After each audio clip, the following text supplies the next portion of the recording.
The committee will come to order.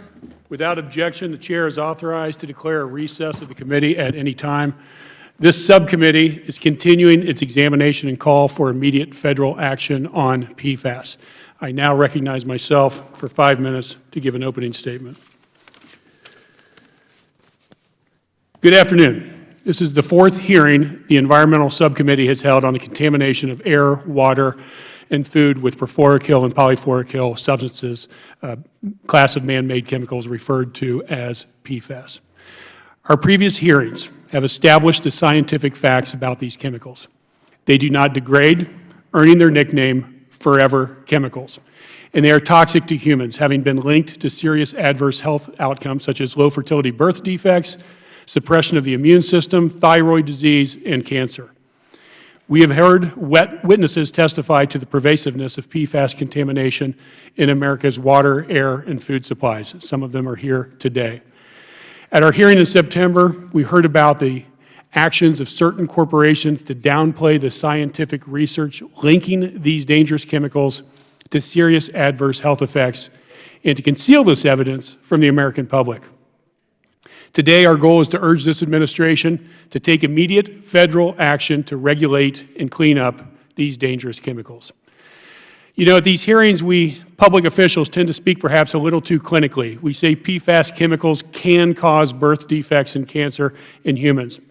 But what we should be saying is this: because these chemicals have been cavalierly dumped by corporations in rivers and landfills, they have poisoned pregnant women and permanently injured and damaged their children, who will suffer severe health problems for the rest of their lives.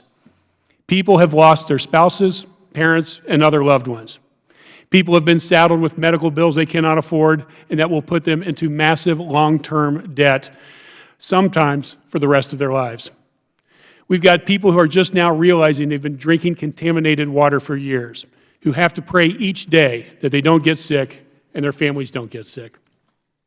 So even now, we might speak about the PFAS crisis in terms that sound impersonal and bureaucratic, like saying we need to regulate these chemicals and set maximum contaminant levels.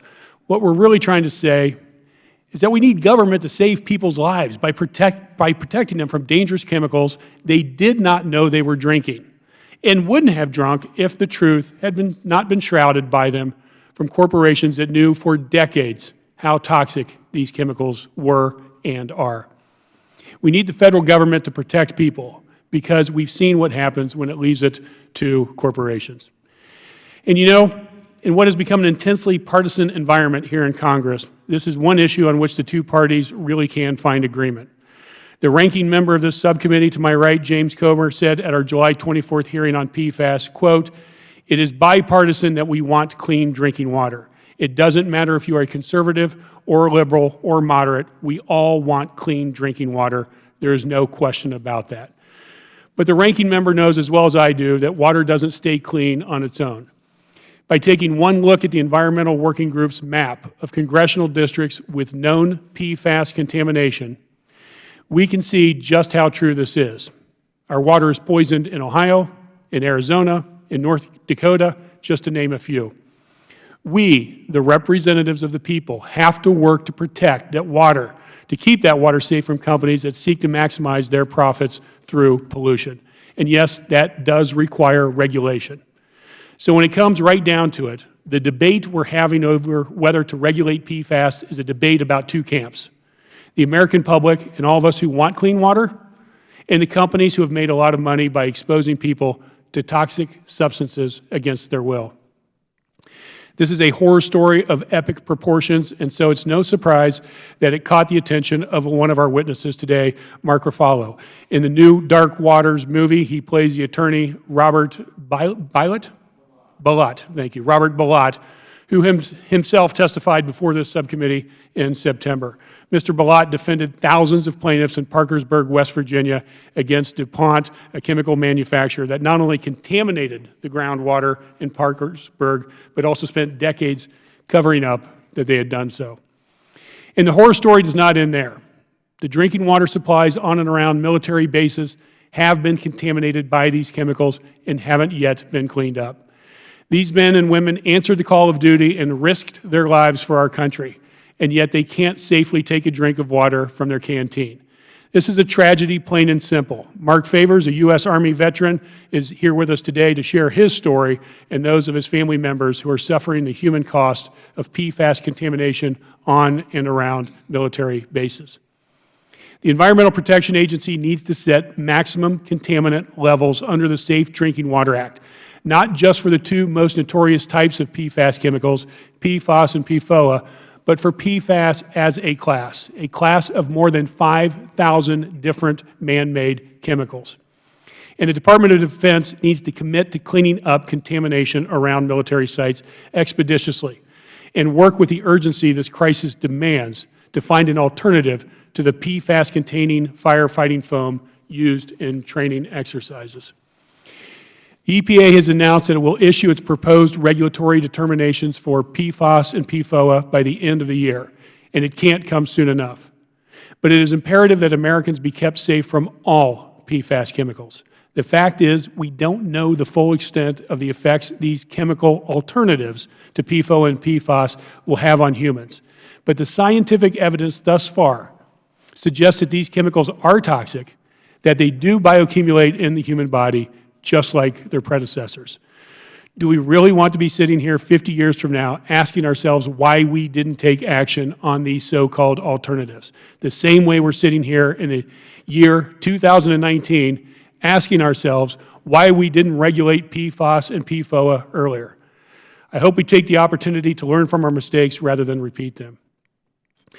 We are finished with being hoodwinked by corporate interest. We are done being placated, being told we're moving forward when we're actually standing still. The American people are paying attention, and I promise you all that I will work relentlessly with my fellow members here to ensure that you have the freedom to drink water from your faucet and your well without worrying that it will someday give you cancer. I will work to ensure your safety. The United States should not be a place where your water can kill you. Before I invite the subcommittee's ranking member, Mr. Comer, to give his opening statement, I want to say a few words about the conduct we witnessed at our minority at our last hearing on tailpipe emissions, rollbacks, and federal policy to address climate change. You know, it's not always fun being in the minority, and Republicans are going through a tough time right now being forced to defend a deeply unethical president. But there is no excuse for trying to shut down a hearing that this subcommittee convened in good faith in an effort to ensure Americans' right to breathe clean air. The minority requested and was granted their own witness for that hearing. Yet neither Mr. Comer nor any of my other colleagues in the minority ever came to me or my staff before the hearing to broach any concerns. Frankly, when my Republican colleague from Arizona made the motion to adjourn, I wasn't even sure he was still a member of the subcommittee because I can count on 2 fingers how many times he's attended these subcommittee meetings. But he did find the time to come and try and shut down a hearing on climate change policy and Americans' right to clean air. Those actions were not in good faith. I certainly hope that, in the future, my Republican colleagues would have the courtesy and the decency to come to me beforehand to raise any concerns they might have. I should also point out that when we Democrats were in the minority, we never once, not once, tried to adjourn one of the committee's hearings. In a sad way, my Republican colleagues' stunt at the last hearing represents exactly what is wrong with their party's entire approach to addressing the most important environmental issue of our time. They just ignore the problem, put their heads in the sand, and try to shut down any attempt to promote smart policy that addresses scientific reality. If that's the way my Republican colleagues think the government should be run, they should be ashamed, because it's not just the members of one political party whose lives are at risk.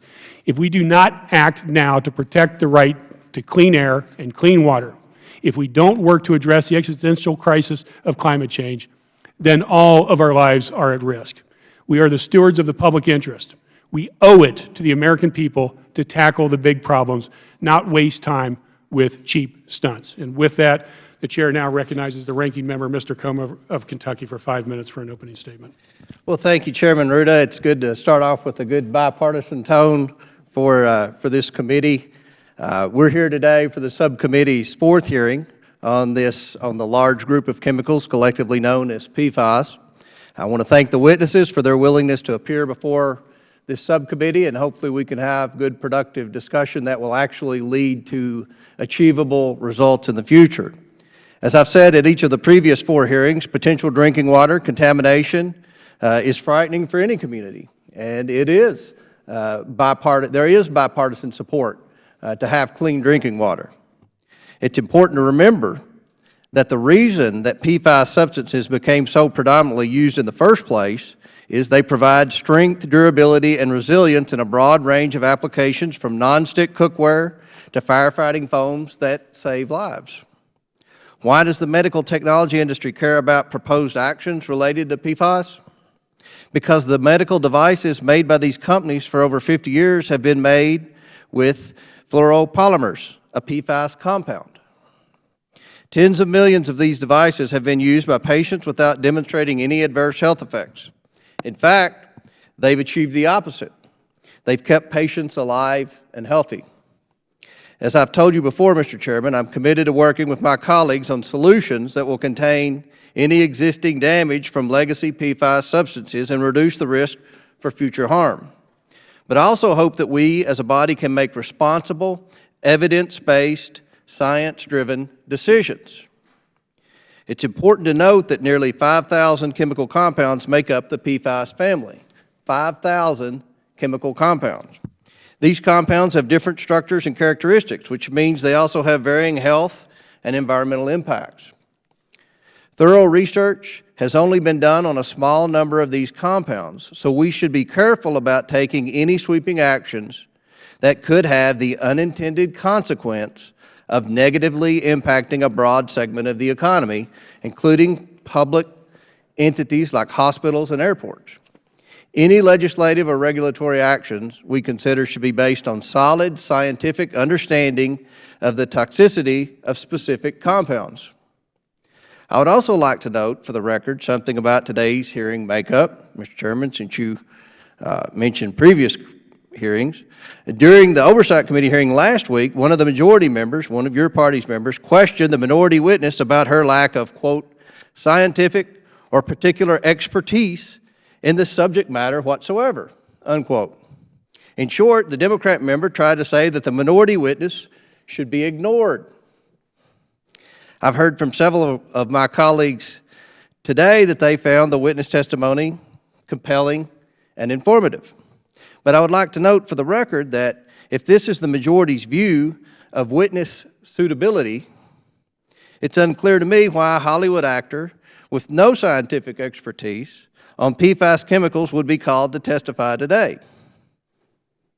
It appears to me that this 4th hearing on PFAS could be viewed as an attempt by committee Democrats to use it to assist the promotion of a movie that may include false narratives about PFAS. This is similar to the last hearing on Mr. PFAS Chairman, in September. I object to the ad hominem attacks on Mr. Ruffalo. So noted. Please continue. This is similar to the last hearing on PFAS in September, which featured a plaintiff's attorney in ongoing litigation against the chemical industry, as well as paid expert witness involving those cases. Today we have the actor who is portraying that same plaintiff's attorney testifying. Now, I'm a firm believer in the broad authority of congressional oversight, but I become very concerned when Congress uses its investigative tools in ways that can interfere with or give the appearance of interfering with ongoing litigation. I hope the subcommittee will commit to doing its best to refrain from interfering or appearing to interfere with ongoing litigation as we move forward. Today, I would like to spend some time discussing EPA's PFAS action plan, which the agency released in February of this year. In it, EPA outlined several short and long-term actions to minimize risk, increase scientific knowledge about the broad range of PFAS substances, prevent exposure, and clean up existing contamination. That's what our goal should be in a bipartisan manner. A few weeks ago, the EPA sent 2 actions from the PFAS action plan to the Office of Management and Budget for review. The first action would allow the public to provide input on adding PFAS to toxic release inventory. Member's toxic time has chemical list. expired.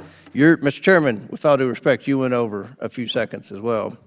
Please I'll- wrap up your comments. The second action would ensure that certain persistent long-chain PFAS chemicals cannot be imported into the United States without notification or review. The two actions taken in late September show the continued commitment by EPA to implement the PFAS action plan. Thank you, Mr. Chairman, and again, I'd like to welcome the witnesses here today. Thank you.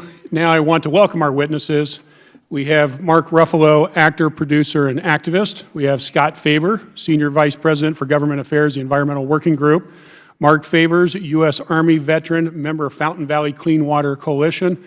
And Mr. Tiger Joyce, President, American Tort Reform Association. Please stand. Raise your right hand. I will begin by swearing you in. Do you swear or affirm that the testimony you're about to give is the truth, the whole truth, and nothing but the truth? So help you God. Thank you. Please be seated. Let the record show that the witnesses answered in the affirmative. The microphones are sensitive, so please speak directly into them. Are they called it? Do we want to? You could take one, or you can go and then take them when you get back. We've had votes called, so I think what we're going to do is go through one, maybe two 5-minute opening statements, and then we're going to have to do a short recess. Okay, so the floor is yours, Mr. Ruffalo. Thank you very much, and I'm honored to be here today and have the opportunity to testify. My name is Mark Ruffalo, and I'm honored to play the role of Rob Alott in the upcoming film Dark Waters. You've already heard testimony from Rob, so you know that Rob has dedicated his life to protecting all of us from PFAS. What you may not know is that Rob has risked everything, including his career and his own health, to uncover one of the greatest corporate environmental crimes in history. So he should be seen as a true American hero. It was Rob who uncovered what this committee has now shared with the American people, that by the 1950s, 3M knew that PFAS could build up in our blood, that by the 1960s, DuPont and 3M knew that PFAS could be toxic, that by the 1970s, DuPont and 3M knew that PFAS was indeed building up in the blood of all of us and harming their own workers, and that by the 1980s, DuPont knew that PFAS was contaminating the tap water of nearby communities. But that's not all. Rob not only discovered that these toxic chemicals were building up in our blood, he also sounded the alarm, sharing what he found with the EPA. And also, Rob secured the funding through a legal settlement with DuPont to undertake the biggest human health study of toxic chemicals ever.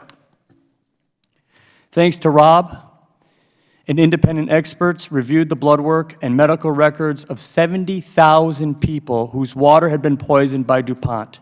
That study found a probable link between PFOA and cancer and 5 other serious diseases, including reproductive and immune system harm. Hundreds of subsequent studies have found that PFAS chemicals, including replacements for PFAS chemicals, like the new Gen X, pose many of the same risks. Here's what we now know. We know that PFAS are called forever chemicals because they build up in our blood and our organs. We know that PFAS chemicals have been linked through animal, worker, and human studies to serious health problems. But, Mr. Chairman, we have done absolutely nothing. We have not stopped industrial releases of PFAS into the air and water. We have not stopped PFAS from being used in food packaging, cookware, cosmetics, and other everyday consumer products. We have not stopped the use of PFAS in firefighting foams, nor have we cleaned up legacy PFAS pollution. This is decades. There is still no legal requirement to filter PFAS from tap water, so more than 100 million Americans today are likely drinking water contaminated with PFAS. Nor is there any legal requirement to clean up the most contaminated sites. So who is paying for this failure to act? It's the people. People like Sandy Wynn Stelt, whose husband died from liver cancer after a nearby tannery poisoned the drinking water with PFAS. It's people like Bucky Bailey, who's here today, whose mom, Sue Bailey, worked at DuPont's Teflon line while she was pregnant with him and who was born with numerous birth defects. These are real people, guys. It's real people, Mr. Chairman. People who live in the frontline communities like Oscoda, Michigan. Real people who are paying the price in the form of higher health care costs and higher water bills. These chemicals don't respect political boundaries, which I'm so glad we can understand and we agree, bipartisan. They are found in the blood of people in Oatman, Arizona, and they are found in the blood of people in Fargo, Dakota. They are found in me. They are found in my kids. They are found in every one of you. So who should pay? The companies. The companies that made billions upon billions of dollars producing chemicals they knew were building up in our blood and they knew they were toxic, but failed to tell anyone. Failed to tell their workers, failed to tell their neighbors, failed to tell the regulators, which keeps us from making a choice about how we're going to live our lives. These companies are making us sick, Mr. Chairman, and we are paying to have to heal ourselves. I understand that today's hearing is focused on PFAS, but the problem is not limited to PFAS. In America, it falls to us, the ordinary people, to prove that these chemicals are toxic before the chemical is regulated by our government. That is simply backwards. It's the companies that make billions of dollars producing these companies, not us, not the rest of us, who should be required to prove their products are safe before they bring them to the market. Cautionary principle. It's used throughout the world today, and it keeps communities from being sick.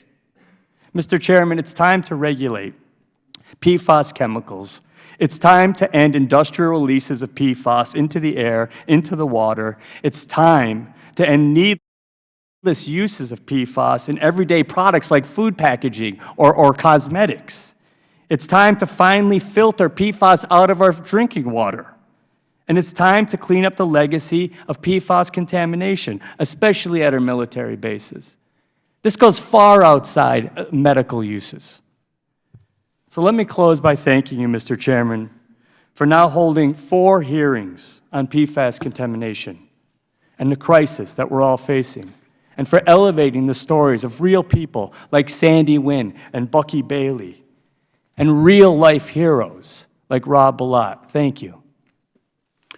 Thank you. The chair is going to recognize a recess now so that we can go vote. Let's plan on being back in good form 10 minutes after the last vote. Thank you.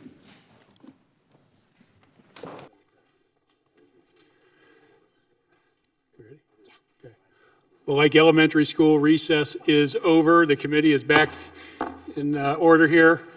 I think we left off with Mr. Ruffalo, so Mr. Faber, you now have 5 minutes for opening testimony. Great, thank you, Mr. Chairman and members of the committee. My name is Scott Faber.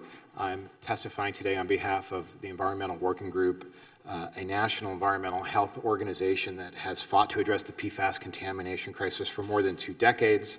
I know you have many questions, so I'll just quickly summarize my testimony. To date, PFAS has been detected in the groundwater or tap water of more than 1,300 communities, including 14 communities in Ohio, 20 communities in Pennsylvania.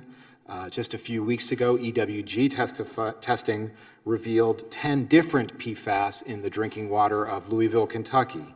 And as Mr. Ruffalo said, it's probably the case that more than 100 million Americans are drinking tap water or eating food contaminated with PFAS. Nearly all of us have PFAS in our blood, including our babies.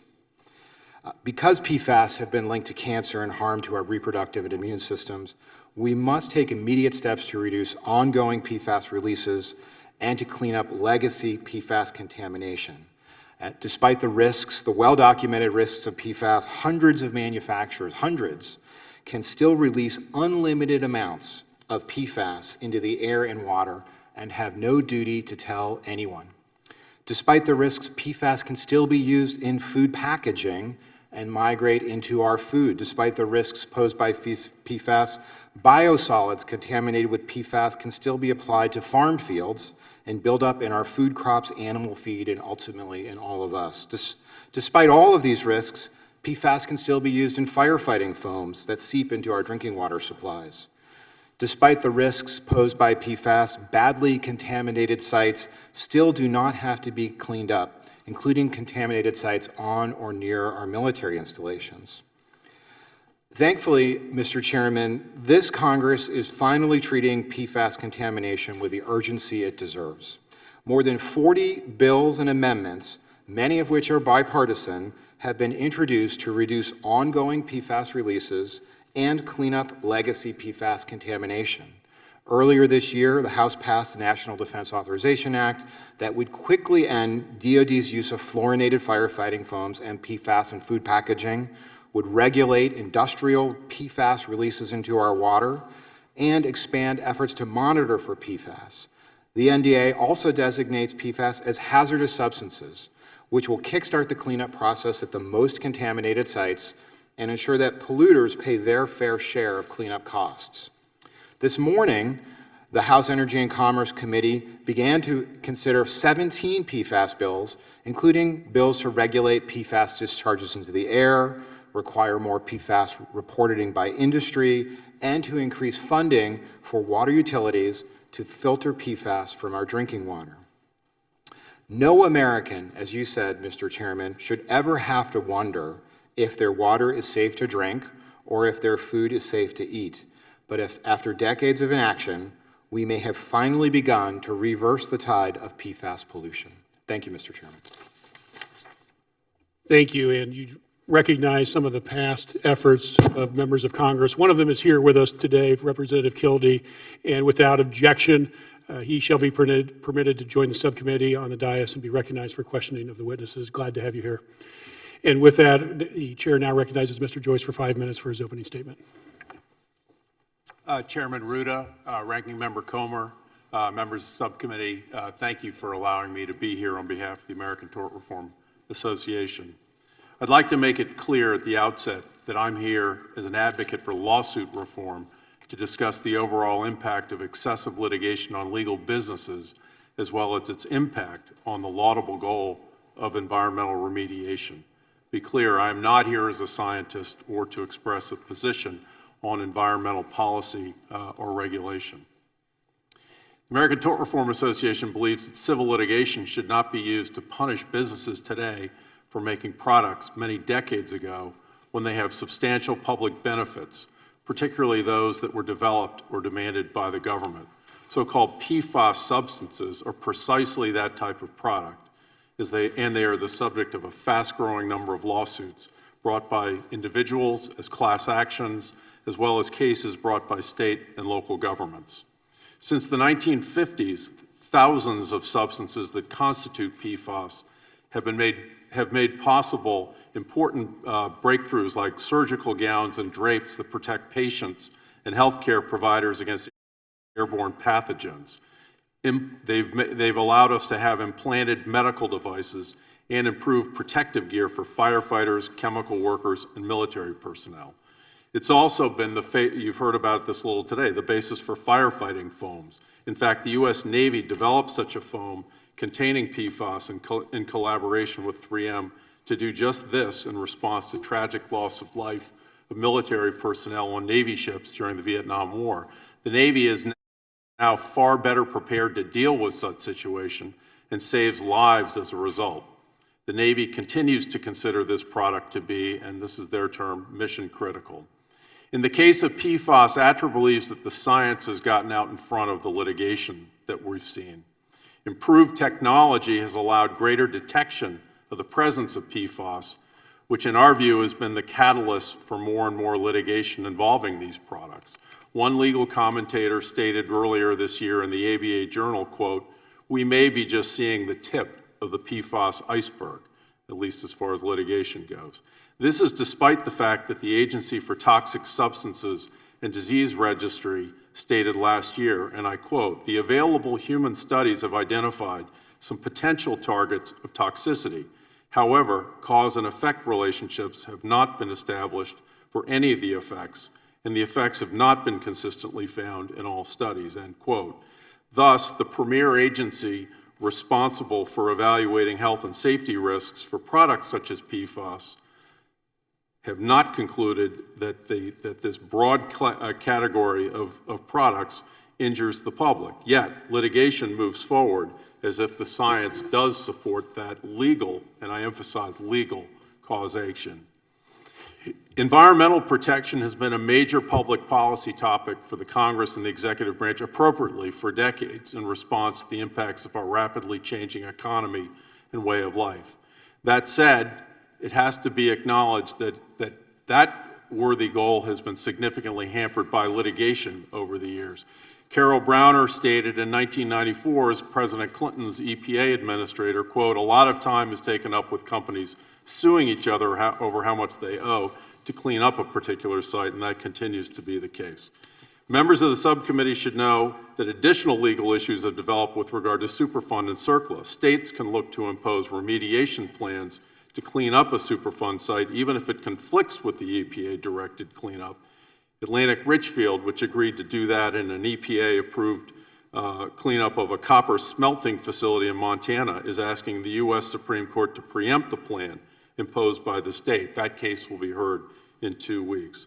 Mr. Chairman and members of the subcommittee, lawsuits, liabilities, statutes, and regulations should not get out in front of science. My understanding is that the EPA is developing and implementing an action plan to address PFAS in order to protect public health. This includes many facets which have been discussed here. The American Tort Reform Association has no position on the scope of this process, how it should proceed, and ultimately how it should conclude. But we do believe that the key is for law, regulation, and litigation involving PFAS to be based on scientific consensus.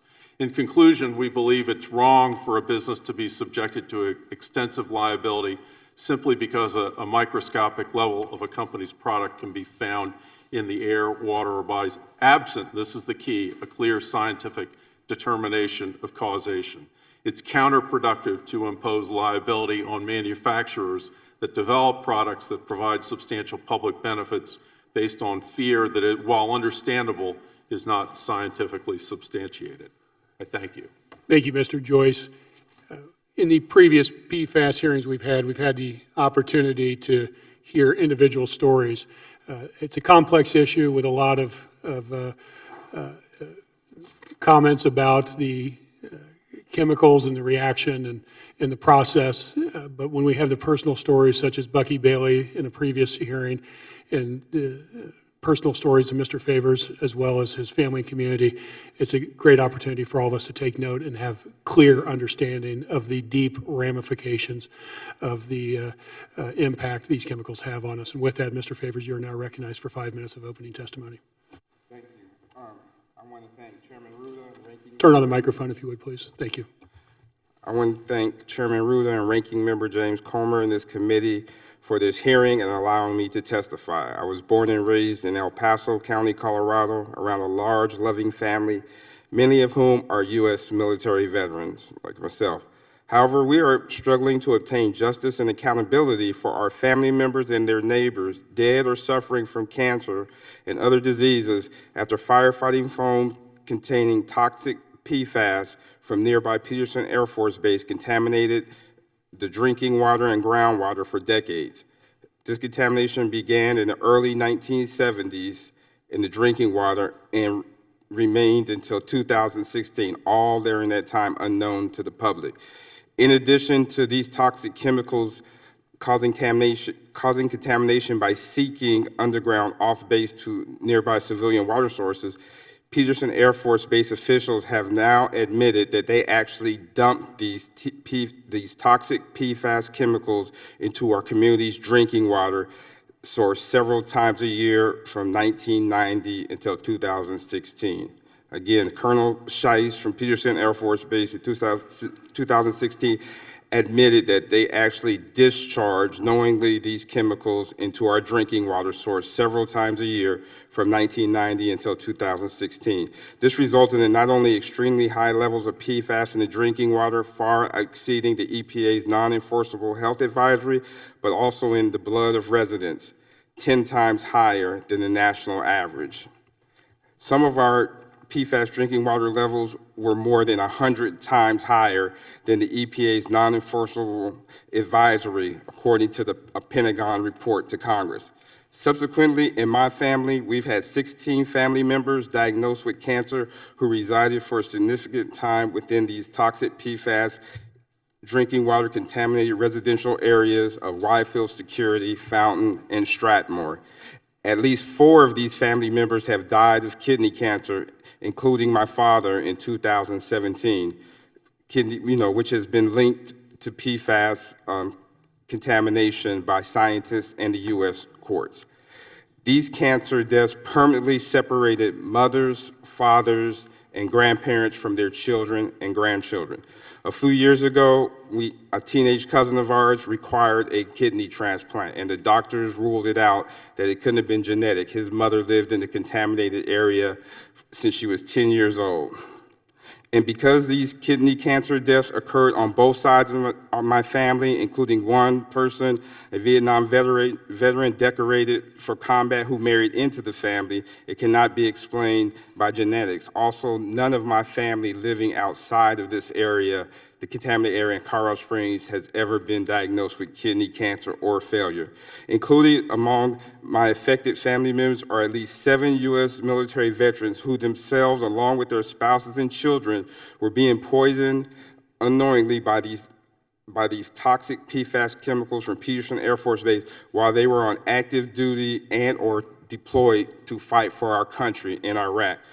Indeed, there's a picture of 2 of my family members while they were deployed in the Iraq War together.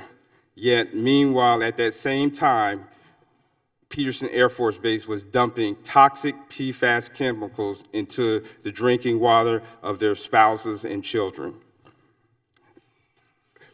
We also have several family members who, as military veterans, are buried in Fort Logan National Cemetery along with their spouses, yet not buried there due to lethal wounds they received when they served in our military during World War II, the Korean War, and Vietnam, but instead dead from cancer after having their drinking water contaminated with toxic PFAS chemicals for decades here in the United States without their knowledge nor consent. So imagine surviving World War II, the Korean or Vietnam War as a U.S. military service member, fighting for our country, only to come home safe, but then years after unknowingly drinking toxic PFAS chemicals put in there by our government, be diagnosed with deadly cancer. And in the case of member Leonard M. Haynes, not only are you stricken with deadly cancer, but so are your wife, child, and grandchild. A grandchild who at the age of 39 was buried last year, dead from cancer, leaving behind 2 daughters and a husband. And we also just buried my Aunt Ivory, pictured here in Fort Logan National Cemetery last month. My cousin Princess died of kidney cancer at 55, who was raised in the area. The Colorado Health Department, they did an investigation and found that lung, bladder, and kidney cancer rates were significantly higher than expected in the contaminated areas versus the non-contaminated areas. But then they chose not to investigate, stopped the investigation along with the EPA, because they said they didn't have the money, and the DOD's been in charge of the investigation since then and has given us information on a need-to-know basis and has denied us to be a resident advisory board. And also now they've admitted that the Air Force Academy's contamination from PFAS is just as large as Peterson. You know, they never offered any blood tests, nor has the state of Colorado set legally enforceable statewide PFAS drinking water levels. And when the Colorado Health Department tried to induce a site-specific standard, a groundwater standard for PFAS, the Pentagon said it would not apply to the military because they have sovereign legal immunity. And the Air Force knew about these warnings from years from their own scientists. In fact, Fort Carson, which is in our same county, 10 minutes away from Peterson Air Force Base, a DoD agency, the U.S. Army Corps of Engineers, told them in 1991 to stop using PFAS-laden firefighting foam and to replace it with something non-hazardous. Meanwhile, a 10-minute drive away, another DoD facility decided it was a great idea to dump those same toxic chemicals into the drinking water. And also in 1997, an Army study told the soldiers to treat the firefighting foam as something toxic to the environment. So if the Defense Department via the Army didn't have to wait for EPA guidance in 1991 and 1997, why do they have to wait? Why are they not doing anything based on EPA guidance now? So here we have two U.S. military bases in the same county, 10 minutes apart. A DoD agency tells one, ban the PFAS, they do it. The other one says, you know what, we'll just dump it into the drinking water source. I want Congress to investigate that and figure it out. Right now, I've used up all my time, but what I want to say is, my mother worked for Peterson 40 years. From Colorado Springs, serving in the military is part of our culture. We will continue to serve in the military. My niece just called me last week saying she wants to join the Navy. So, we need to get this fixed so we can protect the people, as they serve. And I hope and I wish that you could be bipartisan and just, have the courage to do something, just an investigation, because most of these men in my family that tell you that went to Vietnam, they joined in the 50s. There wasn't even a Civil Rights Act or a Voting Rights Act, but they signed up to go fight for this country overseas, doing a leap of faith. And now we're just asking you just to have the same courage that they had and try to, help these families and help us out. Thank you. Thank you, Mr. Favors, and thank you for your story. The chair now recognizes Congresswoman Tlaib for 5 minutes of questioning. Thank you, Mr. Chair. Mr. Favors, I just want you to know I believe you. Sometimes you need to feel believed, and there's many of my colleagues, we believe you that it's killing your family members. Corporate greed is a disease in our country, and it is killing our people. And I don't know how many of you all know, I know Mr. Joyce doesn't believe in science, but did you all know that 99% of Americans have toxic PFAS chemicals in their blood? 99% of Americans. In the 1950s, 3M scientists knew that PFAS would get built up in blood. In 1960s, DuPont and 3M knew that these chemicals were toxic. By the 1980s, these companies knew that PFAS exposure caused birth defects in animals like rats and further health outcomes in humans. Internal company documents have been made public that confirm that they all knew. They all knew. And what I'm more and more frustrated with is that it's like this so what approach. There's a sense of urgency, I think, with many of my colleagues from Michigan and, of course, our chairman who's been leading this fight from day one. But there's this attitude of so what?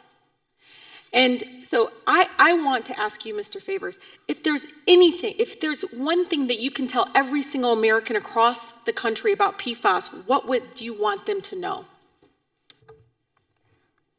That, after 69,000 people gave blood samples in West Virginia, it was linked to cancer and diseases. And it's no coincidence. Like I tell people, my grandmother decided to move to this area. She only has one sister. She was dead 11 years later. My grandmother's only sister is 98 years old and lives alone. So, we just keep seeing, and I've asked for a congressional investigation. I said, I don't even want to jump to conclusions, but we can't even get a transparent, comprehensive investigation like what happened with Flint or these other crises or what's happening at the border. my family members are being separated from their children based on government action. So I just want the same vigor and the same help that other issues are getting. No, and I appreciate that. Mr. Ruffalo and Mr. Faber, what more can we do in Congress to shine the light of decades of cover-up and misinformation? And that's my worry, is this constant misinformation, but also how do we combat this whole so what attitude? Because I want you to know, Mr. Favors, this is our 4th hearing. We've had investigative hearings. I actually look at my colleagues come one of the new ones here. After the investigative hearings, we'll follow up on letters. We'll do the things that we need to do based on what we heard in those investigative hearings.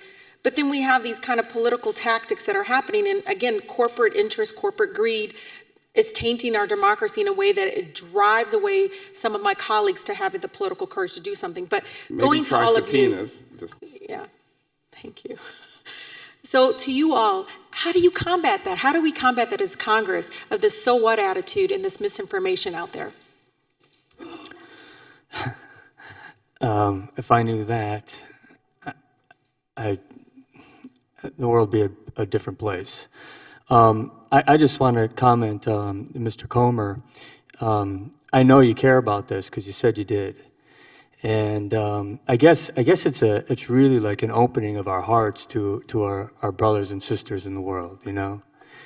When we decided to make this country, we gave up our freedoms and we gave up our tax dollars in order and by giving those things up, we made an agreement with this country that they would take care of us people. And I think part of the disease that we're seeing in the world, in America today, is a feeling that somehow that covenant that we made has been broken, and that we've become slavish to corporate interests and economic interests, and we've lost our connection to our fellow men and women and children. And I know you guys have families. Like, I know that we all relate to each other on these levels, and I believe you when you say that you care about this. But how can we sit here and listen to these stories from Bucky Bailey or from Mark Favors and not be moved to take action? And, you can do this by basically stopping the things that we come into contact with, our drinking water, cosmetics, those things that we use every day, food wrappers, our clothing, even firefighters. We shouldn't be telling firefighters the only, listen guys, you're gonna have to get cancer as just part of your job. There should be no job in America that is a disclaimer. And it's just really like, it's just dropping our slavishness to this economic system. I mean, it's so out of balance. And there's so many sick people. We have the science. We did the studies. We know. We can't sit here and pretend like this didn't happen, or that this new EPA blue ribbon panel, which they already did one in 2001, like, we don't need to know any more about this to make the changes that we know in our hearts we have to make. If you know that you're poisoning your kid, you're not gonna give him that anymore. I don't care what side of the aisle you stand on. And so I would say that we need a kind of a realigning with what it is to be a human being, and think more about each other and less about ourselves, or less about corporate interests in this country. And then when we do that, a lot of this stuff will take care of itself. I couldn't agree more. And you took up most of my time, but that's I'm okay. so It was sorry. completely worth it. But I would just leave with all of you, my 14-year-old son. He says, Mom, what about peopleism? Do peopleism. Put people before profits. So I'll leave you with all of that, but no, it was completely worth it, Mr. Ruffalo. I think what you said was exactly what we need to do in Congress. Thank you very much. Thank you. The chair now recognizes Congressman Gibbs for 5 minutes of questioning. Yep, thank you. And of course, we all want to make sure we have clean air and clean water and protect our citizens. But we also need to recognize that the chemical industry has done a lot to advance life and prolong life, so we'll never forget that. Mr. Favors, you know, it's tragic to hear your testimony. But one thing that stuck out when I was a little clarification, you talked about the Air Force Base dumped this stuff. If that was the actual case, I believe they were breaking the law if they actually were dumping and not going through a process. They were just making discharges of contaminated water. That would already that should be illegal, and that ought to be looked at. So I just leave it there. But The issue is, they said they had written permission from the Colorado Springs Utility Department. The Colorado Springs Utility Department said, I have no idea that is not true. They have no written records ever given the Air Force permission, which is one of the reasons I have been, for the last couple of years, coming to Congress to do an investigation to find out. okay, well, I want to go on another witness. Mr. Faber, I know some organizations, including yours, argue that PFAS, the 5,000 known substances, should be regulated as a class instead of individually. My first question is, are all the PFAS chemicals the same structurally? So thank you for the question. This class of chemicals, PFAS, has something all these chemicals have one thing in common, which is the carbon-fluorine bond. That's what the nature of these man-made chemicals that causes them to build up in our blood and ultimately contribute to the diseases we've heard about. And I know this has been a subject of a lot of conversation. Because PFOS Yeah. has actually been discontinued in this country because we know that's a problem, right? And is that the key one that's been used in the phone? So we know a lot about PFOA and PFOS, because we have reviewed the medical records and tested the blood of 70,000 people who live in the Mid-Ohio River Valley, as you know. And had an independent panel of some of the nation's most respected epidemiologists look at all of that data and draw the conclusion that PFOA is a probable cause of kidney cancer, as we heard about. But our chemicals, like DuPont, 3M, didn't they voluntarily quit making that product, the PFOA? Yeah, thank you for the question. So those companies phased out the use of PFOA and PFOS, but began to use very, very similar replacement chemicals like Gen X that we now know, because EPA and CDC have told us, present many of the same health risks, including cancer. So I think the challenge here is we're playing a game of chemical whack-a-mole, where we focus on one of these chemicals and we convince industry, we don't regulate it, we convince industry to phase out that particular chemical, in this case PFOA, and instead we replace it with another chemical that may pose, and in this case does pose, Well, that's all up to speculation yet. I got to move on because I'm going to run out of time. That's based on what EPA has said. Mr. Ruffalo, I watched your movie trailer this morning, and there was a young girl riding a bicycle, and it was evident that her teeth were either blackened or rotten or whatever. That image, was that supposed to intend that PFAS exposure causes tooth decay? I'm not an expert on this, but I will tell you what I know about it. Because of the fluoride, it can, in mass quantities, begin to stain teeth. Well, it depends on the question of mass quantities, but I do have from a peer-reviewed British medical journal from earlier this year concluded that the PFAS were not associated with prevalence with tooth decay. And Mr. Chairman, I ask unanimous consent to insert this into the record. Without objection, so moved. Do you know if there's anything else in that movie that's coming out Friday that might play more in emotions, to sensationalize things and maybe not be accurate? Because you just said you're not sure that it does have tooth decay isn't accurate. It's not tooth decay, sir. It's tooth staining. I didn't say tooth decay. Okay. And that's the truth. And it is true that high levels of fluoride do stain the teeth black. And there were many children that had that staining in that community. Okay. So that's true, okay? Okay. Well, As far as do you want me to finish? I had 12 seconds, so go ahead and use it. What you see in this movie, except for what we had to leave out, which was things like the DOJ getting involved in this process and dropping the case just out of the blue, for criminal action on behalf of DuPont. The things that we have in the movie are the things that happened. And yes, they're emotional because we're talking about human lives here.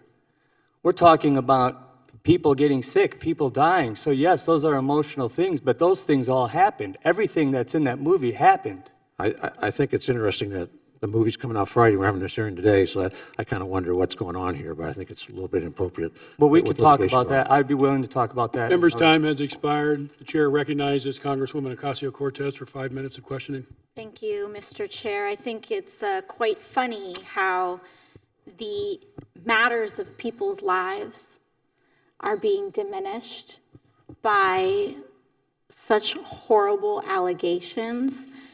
But what I also find laughable is the idea that something like a movie can cause us to hold a congressional hearing, because I want to get to the bottom of something. I've pulled a list of about 30 corporations that have employed registered lobbyists this year to advocate on their behalf before Congress to discuss PFAS policy and legislation. And I'd like to seek unanimous consent to submit these list of corporations to the record. Without objection, so moved. Some of these corporations include oil companies like Shell, ExxonMobil, and Phillips 66. 3M this year alone, in 2019, has spent $2.5 million on outside lobbying alone. That doesn't even include inside lobbying. We have DuPont, which has spent a large amount of money on inside lobbying. ExxonMobil has spent $5.1 million of lobbying. Those are the folks who are not at this table. And so when we make accusations, I can say, along with this document, that there are people spending far more money to purchase our public policy than a movie trailer right now. So I can assure the opposition that that is the case. One thing that I am concerned with, and Mr. Chairman, I'd like to also submit a second memorandum and enter to the record where a Department of Defense memorandum from just last month, where the department appears to be disregarding safety recommendations from the EPA regarding PFAS groundwater contamination. Without objection, so moved. Mr. Favors, I'm confused by this because we now have the Department of Defense saying that we don't need to worry about this to the EPA. Can you shed any light as to why that is? Why they say they don't need to worry about it? Yes. I'm dumbfounded because, here's an official Air Force document from 1989 where the Air Force says clearly, other chemicals which could conceivably cause acute toxicity problems would be fuels, oil spills, and AFFF firefighting foam. So there's been tons of research where they've done it. I mean, ironically, the U.S. Army Corps of Engineers, who told the Army to replace it in 1991, it's the same agency that the Air Force is using now to investigate their PFAS. So we're saying, so the Army has said this is dangerous, the Air Force in the past has said this is dangerous? U.S. Army Corps of Engineers and, Air Force scientists and Air Force, personnel have said, it's dangerous. Yet we just have a memo from just last month, the Department of Defense saying this is not. That's why we need subpoenas issued for this, and we need a comprehensive investigation from Congress, it happened with Flint and other big tragedies. I concur with you, Mr. Favors. Mr. Ruffalo, I think one of the things that you alluded to earlier in this story is that at the core, this is a story about corruption. And that corruption this level of political corruption has essentially poisoned people's blood.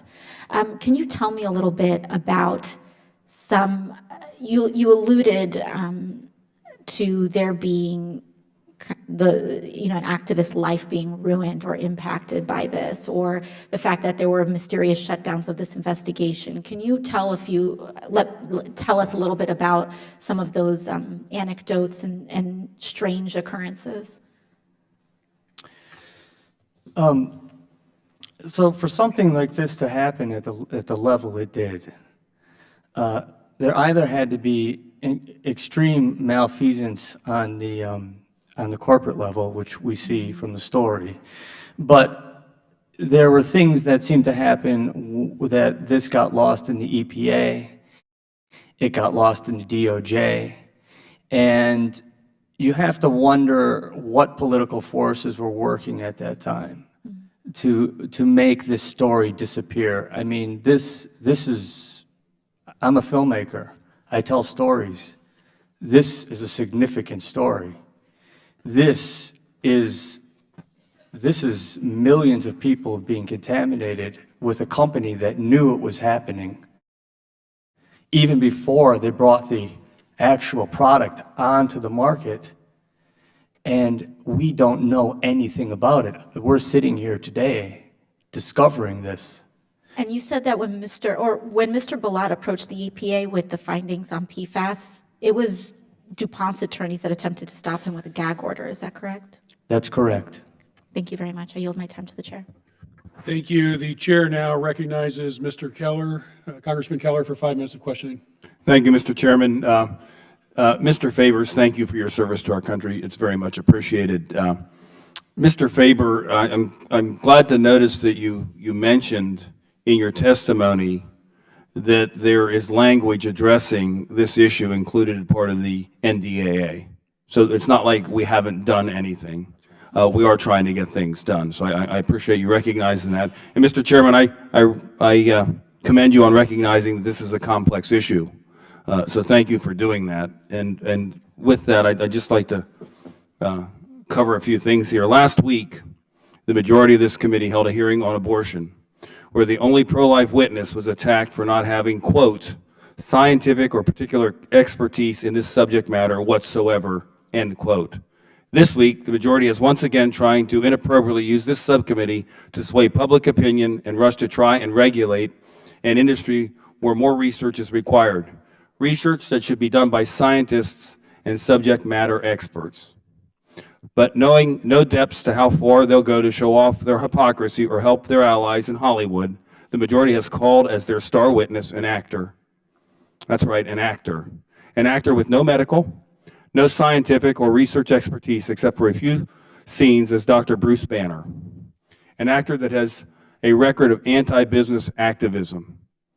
More importantly, to Mr. Ruffalo and maybe Democratic allies, an actor with a movie premiering this week that attacks private sector job creators with loose facts and hyped up emotional rhetoric. And I'd like to submit for the record pictures of today's press conference for the record to show that while this is happening, the movie is being promoted right outside the Capitol with members of Congress there.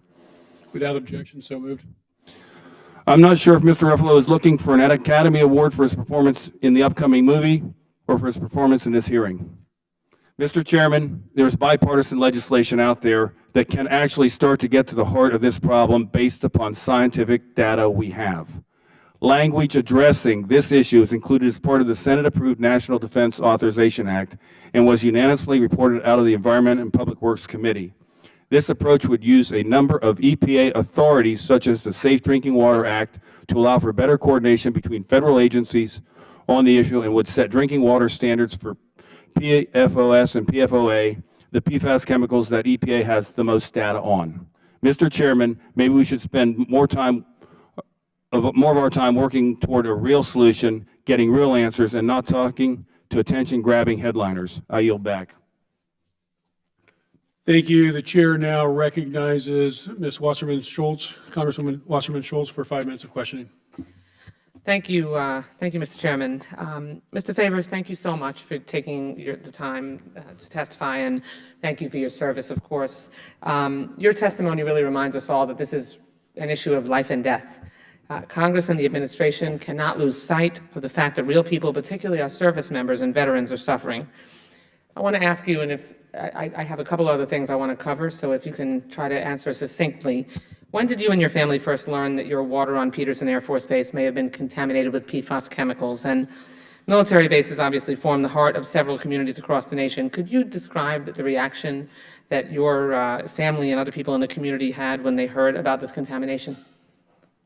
It was 2016 where they were told to stop using their tap water I live in New York now. I didn't know about this until 2017 when I went to visit my mother, and CBS This Morning was doing a little news report on Peterson Air Force Base and the drinking water. And let's just say I was very disappointed in hearing that my grandmother and my grandparents had been poisoned.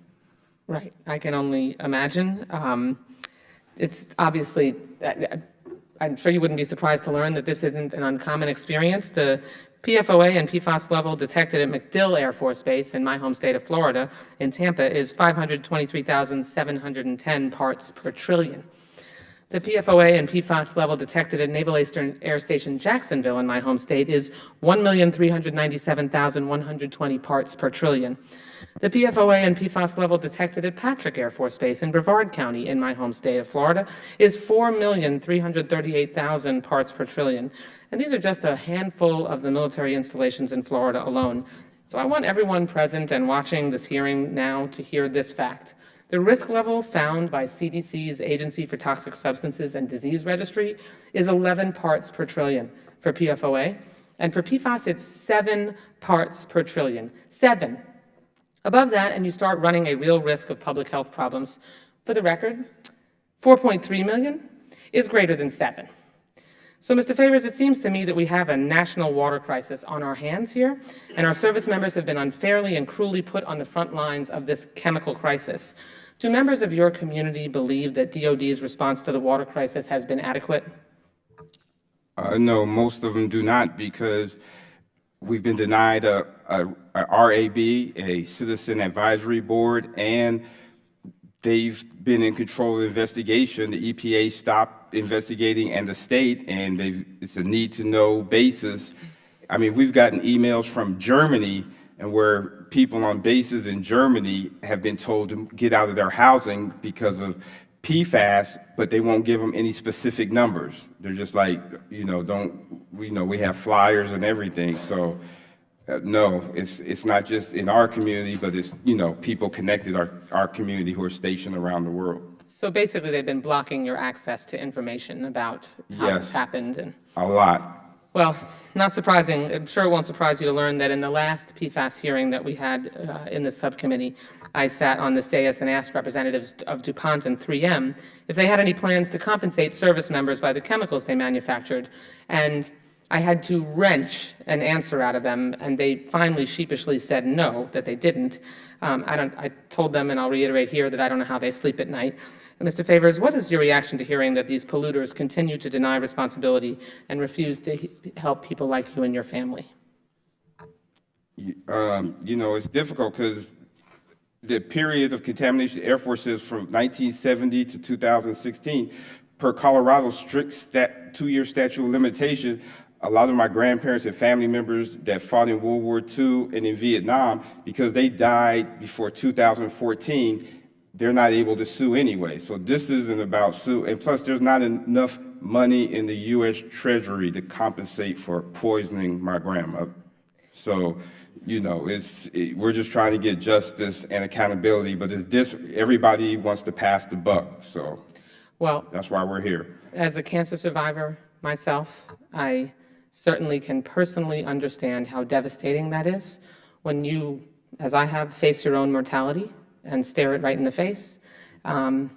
You get a little bit more motivated than I might have already been about environmental justice and making sure that the actions of government or the inaction of government isn't poisoning our citizens and then allowing corporate America to get away with it. So I chair a subcommittee in appropriations on military construction and veterans affairs, and I can assure you that we are going to continue to make sure that we hold these companies' feet to the fire. We've added $60 million above the president's budget request for this cleanup, and we'll continue to fight by your side.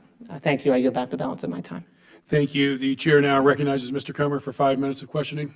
Thank you, Mr. Chairman. And again, I want to reiterate the fact that I think we all support clean water and trying to get a sensible solution to this problem. I want to reiterate what Mr. Keller said. There are bipartisan efforts to try to fix this problem. And Mr. Favors, I wholeheartedly support if any families have been poison intentionally by corporate America, that they get compensated for that. And I want to make sure that if they get compensated, they get what they're due, and not have scenarios where big corporate law firm take an overwhelming cut of the money. With that, I want to ask Mr. Joyce, let's talk about these lawsuits. Have you seen an increasing trend of state attorneys general contracting with outside law firms to conduct environmental litigation against corporations on states' behalf? Yes, we have. I think that that kind of litigation is becoming more common in a lot of areas, and I would just extend that to beyond the states to individual communities, sometimes counties and cities. On what basis are these outside law firms paid typically? Is it a contingency fee basis, or how are they paid? I think overall that's the typical process. In your experience, have state attorneys general been forthcoming and transparent about their relationship with outside law firms in these matters? Well, I think there's a lot is known about it, and I think organizations like ours sometimes will go on the record and ask them to provide, and oftentimes they have to indicate if a law firm enters into a contract with the state, it has to be done publicly. Right. According to your testimony, the American Tort Reform Association released a report called For Profit or For the Public Interest, which documents how local governments are increasingly accepting invitations from private plaintiffs' law firm to bring lawsuits. Can you describe why you feel this is a dangerous path to go down? Well, I think our perspective is really kind of in multiple parts. It's the first off is, and this is not to disparage anybody that's involved, but whether it's you in Congress, members of the executive branch, or state attorneys general and others, your responsibility is to protect the public, serve the public interest. Lawyers operating on a contingency fee basis, and again, this is not an indictment of them, but they have a profit motive, and I think those can be fundamentally incompatible. Any litigation brought by a governmental entity should serve the public interest, not the private interests of lawyers. And we think that that's important. Right. Has there been a rise in the number of PFAS lawsuits brought by plaintiffs' attorneys in recent years? We are seeing more and more of it, and it's a growing area. I think we highlighted that in the report that you mentioned. In your opening statement, you stated it's troubling when the civil justice system is used today to punish businesses for making products decades ago that had substantial public benefits, and in some cases were developed or demanded by the government itself. PFAS chemicals have helped in the past many people's lives, correct? I think so, yes. And the U.S. Navy worked with 3M to develop firefighting foams containing PFAS to help save lives. Is that correct? Yes, that's my understanding. And I've said this in testimony before in the 3 previous hearings that my firefighters union in Kentucky said that very important that they have the tools when they were aware of the PFAS testimony and everything, that they had the tools necessary to put out fires and to save their lives. So this is something that has been used in the past to do good things. This is something that the government required companies to do. So many of these businesses could be in a tough spot then, especially if the government required them to use these chemicals. Is that correct? Well, I think, again, it was done in collaboration with the government, and I think with respect to the Navy, the particular instance that you mentioned, we highlighted this back, in the 1960s and during the Vietnam War, damage to Navy ships when they caught on fire were often tragic, and there was no ability to put out the fires, and now I think that's been significantly enhanced. Well, and Mr. Chairman, again, I'm happy that we're having these hearings. I think that there can be a path forward to help solve the problem, to clean the waters, to ensure that at the very least that this, that there's no more toxic chemicals that end up in our drinking water. And I yield. Thank you. The chair recognizes Congressman Kildee for 5 minutes of questioning. Thank you, Mr. Chairman, for holding this hearing and for your leadership on this issue. And to the witnesses, thank you for your testimony. I just need to sort of get something off my chest. Let's not be afraid of a movie. We should be afraid of the story that that movie tells. So I know it's fun and maybe sport for some on the other side to want to attack anyone who's in the business of telling these important stories. But I will tell you one thing. As a guy who represents a community that was poisoned and overlooked, I'll take help from anyone who will step up and help tell this story to the American people. And when I needed help in Flint, Michigan, a lot of my friends here helped. Mark Ruffalo showed up in Flint, Michigan to help bring attention to that crisis. So Mark, keep doing what you're doing. Because the way we change policy is by informing people of what policy that's currently in place is doing to them. And right now, the policy that's in place in this country is poisoning people. And it's our responsibility to do something about it. So don't be afraid of a movie. And don't judge the movie by just watching the trailer, by the way. So get that off my chest. But it's important to note that one of the comments that was made from the gentleman on the other side who is no longer in the room is that we shouldn't say we're not doing anything because we have all these provisions in the NDAA, and then after a comma, but we shouldn't regulate this until the science tells us. The language we have in the NDA allows us to regulate it. So, Mr. Faber, I wonder if you could just address what it would mean specifically to list PFAS under CERCLA and what that process looks like. Is it a ban? How does it actually work? Thank you for the question. This is a really important question because there is a mistaken assumption that designating PFAS as a hazardous substance would be a de facto ban. That is simply not true. CERCLA is a cleanup statute. It does not regulate chemicals. When we regulate chemicals under TSCA, which we updated 3 years ago. When we regulate medical devices, we regulate them under the Food, Drug, and Cosmetics Act. We do not regulate them under CERCLA. CERCLA only regulates releases of toxic chemicals and only applies when a site is so contaminated that it has to be cleaned up. So that's a really important, and I'll just add one quick point on that, which is that there are hundreds and hundreds of chemicals that have been designated as hazardous substances under CERCLA. 761 of those have been designated as hazardous substances. Do you know how many of those are still being used in commerce today? 599. They're used in all sorts of things. 339 of them are produced at very high volumes. So to your point, Mr. Kildee, a hazardous substance designation is not a ban.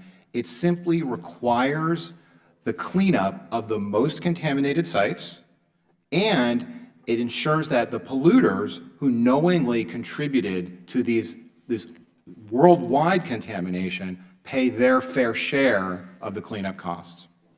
Thank you. If you could also comment, there's this discussion, and I have to point out, Mr. Joyce, you echoed something we heard in a previous hearing, that that the science is incomplete in order to come to any conclusion. I don't know when there's enough science, but just looking at the C8 study, and I see Mr. Ballat and Bucky here, Bucky Bailey, one of the heroes of the story in Parkersburg, at least at the time, and maybe still, the most exhaustive human health study ever conducted.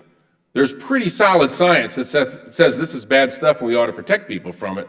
Isn't that right, Mr. Faber? That's right. We review the medical records and blood work of 70,000 people. Imagine what it would take to get 70,000 people to donate their blood so that independent scientists could assess whether there was indeed a link between PFOA and cancer and other serious health effects. But that's not all.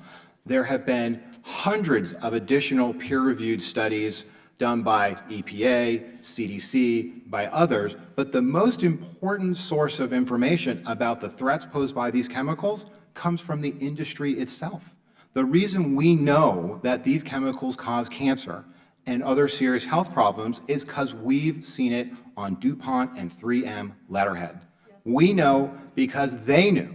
We know because they knew in the 1950s that this stuff built up in our blood, and in the 1960s that it was toxic, and then in the 1970s it was poisoning their own workers, and in the 1980s it was poisoning their neighbors, and they never told anyone. They didn't tell their workers, they didn't tell their communities, and most of all, they didn't tell the EPA. And then when they did tell EPA, EPA did nothing.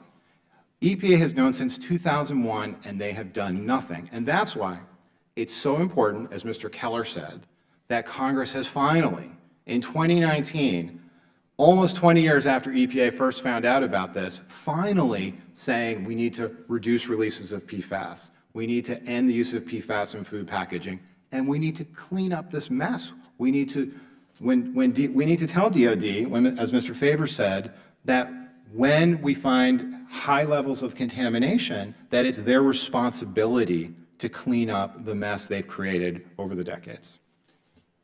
Mr. Chairman, if I could just close, and I know I'm going over my time, but there is a question before Congress right now on this. And so I was glad to hear my colleague on the other side mention the NDAA provisions.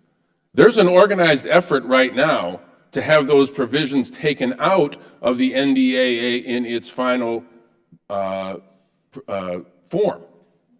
We work really hard in the House, in a bipartisan way very often, to get those provisions included. This is a chance to get real protection to the president's desk, signed and put into law, not just a get-well card to people who are facing poisoning or communities that are facing poisoning, but something tangible.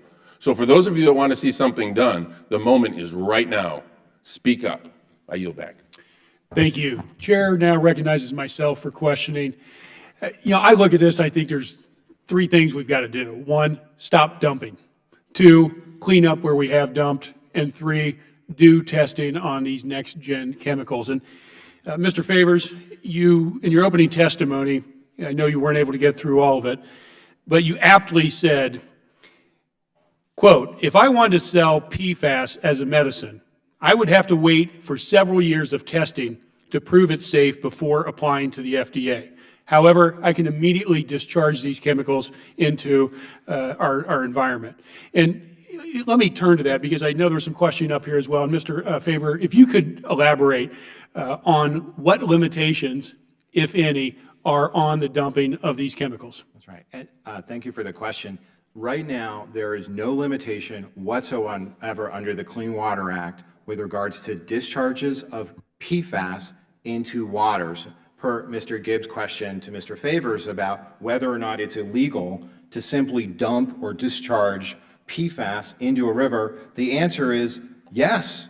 Right now, industrial polluters can release as much PFAS into the water and into the air as they want because EPA has not used the authority Congress has given it to set limits on those releases into the air and into the water. That's why it's so important for Congress to set a deadline for EPA to take action. Right, so they can dump, they can release, and they don't have to clean up unless there's a successful lawsuit against them to do such.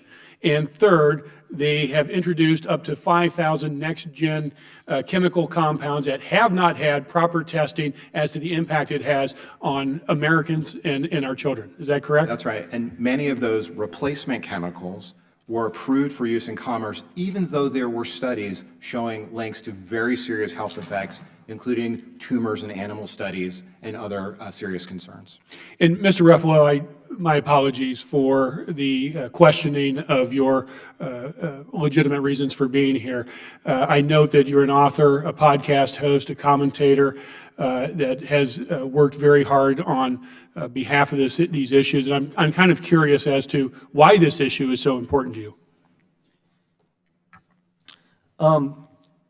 So I am an activist as well. And I've been working in the water space for years, whether it was in Flint, Michigan, or was in Pennsylvania, and the fracking issue when we were being told that water wasn't being contaminated by fracking, and then we came to find out it was. I'd rather be doing other things. I'd rather be with my family. But I do see an imbalance in what is happening to people on the ground and what we're addressing in the media and what we're addressing here in these sacred halls. And I have been gifted with this outsized media coverage, celebrity. And I could decide, well, I could do that to do car commercials and make a lot more money. I could do that, I could use that for any number of things to ingratiate and enrich myself. I feel like from this blessing that I've been given that I want to give people the voice that don't have a voice. And that's really what I'm doing here today. That's why I wanted to make this movie. Nobody goes into an independent movie thinking you're going to make a killing. You'll be lucky if you make a living. Nobody comes, these people that came here today, they left work to come here because these issues are real to them. Thank you for doing this, because to borrow from one of your previous films, it's important to shine a spotlight on these issues. And the fact that you have a podium and a microphone and a platform to be able to do that is important for this incredibly difficult issue affecting so many Americans. I also want to talk a little bit about Congresswoman Ocasio-Cortez's observations about the greed of corporate America. And yes, corporate America does provide important products and services to our quality of life. But let's keep in mind that 3M settled for $875 million with the state of Minnesota after voluntarily stopping the production of PFAS chemicals. They did not do this gratuitously. They did this because they recognized the extensive liability associated with the continued manufacturing and dumping of those chemicals into our environment, and settled again with just one state for $875 million. And the reason that they have so many lobbyists and give so many campaign contributions to so many people that operate here on the Hill is because they want to maintain as little liability as possible, and it's our job to make sure we hold them accountable. With that, my time has expired. Before we close this hearing, I'd like to take the opportunity to give each one of the witnesses, if there's anything, last comments you'd like to make, if you could keep them brief. So, Mr. Ruffalo, we'll start with you. Well, I appreciate being here, and even though I took some licks, I'm honored to be here. And I appreciate this, what's happening. I do appreciate what Mr. Comer is saying about this bipartisan effort in the NDAA, and I want to see that happen. And it would be a travesty if that doesn't happen. And so I'm honored that I could come here today on behalf of these people. I'm honored to be sitting here with somebody like Bucky Bailey and Mark Favors, and I'm going to keep doing this as a service to my country. So thank you. Thank you, Mr. Ruffalo. And Mr. Faber, thank you, too, for your service. I meant to point out the study that you shared with me recently regarding California, that 40% of its municipal water districts are showing contaminant levels above the EPA guidelines. And I recognize that Ken Cook is sitting behind you as well, and I appreciate the efforts of both of you in keeping a strong focus on this. The floor is yours. Yeah, so I'll just add that no one wants PFAS in their drinking water. No one volunteered to have PFAS in their drinking water or their food. No one in Louisville, where EWG just found 10 different PFAS, want PFAS in their drinking water. And so everyone agrees we ought to clean it up. And in particular, everyone agrees we shouldn't make the problem bigger by discharging even more PFAS into the air and water. Unfortunately, EPA hasn't used the authorities you've already given them to do so. EPA hasn't chosen to regulate PFAS under the Clean Water Act, under the Clean Air Act. EPA hasn't chosen to designate PFAS as hazardous substances under CERCLA. And until we do those things, until we force EPA to do those things, we will continue to discharge even more PFAS into the air and water. We will continue to tell communities in Colorado that the DOD does not have to clean up legacy PFAS contamination. So, and the last thing I'll just say is, I think we all agree we don't want to make this problem bigger, and that we should begin to clean it up. But the other thing I think we ultimately, the hazardous substance designation fight in the NDA is about who pays. Should it be, if we simply say we're going to take it out of the water, then it's just all of us who are going to pay in our water bills. And so the real question is whether or not the companies that knowingly polluted all of these rivers in Kentucky, where there are very high levels of PFAS in northern Kentucky, rivers in Michigan, rivers all across the country, whether it should just be all of us who have to help pay for those costs, or whether it should be the companies who should have to pay their fair share. And that's really the question Congress will answer in the next few days. Thank you, Mr. Faber. Mr. Joyce. Mr. Chairman, thank you, and thank you again to the members of the subcommittee. I would simply say that public health and protecting the environment are the responsibility of the Congress and the agencies that you fund and authorize and direct to do that important work. My point in being here today was simply to talk about the litigation in this area. But as far as whatever should be done according to what's best to serve the interests of the public, my organization, I suspect overwhelmingly people would agree, that should be done. We should protect Mr. Favors and those who serve our country. We should protect all of us. It should be reasonable. It should be science-based. I'm here simply to talk about the aspect with the litigation and making sure that litigation, regulation, all of them are based on science, the best judgment, and that those who are in the best position to protect the public and the environment are doing that work and working to support the American people. Thank you. Thank you. Mr. Favors.